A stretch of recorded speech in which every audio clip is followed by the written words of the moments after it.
দিন তোমার ভালো কাটুক প্যান্থার। আরে Okay. দাঁড়াও দাঁড়াও দাঁড়াও, কোথায় যাচ্ছ তুমি? আমাকে একটা ইউটিউব ভিডিওর শুট করতে হবে। এই ইউটিউবটা আবার কে? আর শুট করবার কি দরকার যেখানে আমরা মুখোমুখি চ্যালেঞ্জ করতে পারি? যদি আমি কিছু না বলি তাহলে আমার ব্র্যান্ড নিউ শো সম্পর্কে সবাই জানবে কি করে? দেখো বন্ধু, আমরা যদি ভবিষ্যতে বড় সেলিব্রিটি হয়ে যাই তাহলে আমার পরিচিতি যেন হয় প্যান্থারের নতুন ম্যানেজার হিসেবে, আর এখানকার নতুন হেড হিসেবে আমাদের কিছু শর্ত আছে। প্রথমত, আমাদের নিজস্ব একটা ইউটিউব চ্যানেল চাই। ঠিক আছে, আমি ওটা দেখছি। যদি আমি ওটার নাম দিই বিস্ট অ্যানিমেশনস, বিস্ট ল্যাব শোর জন্য ব্র্যান্ড নিউ চ্যানেল। দারুণ। এছাড়া প্যান্থার আর আমাকে যেন প্রতিটা শুটে মেকআপ দেওয়া হয়। ঠিক আছে, ভালো, চলে এসো।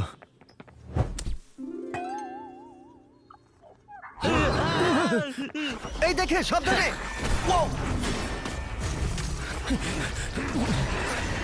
জিমি, আমরা এটা সামলে নিচ্ছি। আমি আমার লোকদের দিয়ে তোমার লোকদের ডাকছি। হ্যাঁ, ঠিক আছে।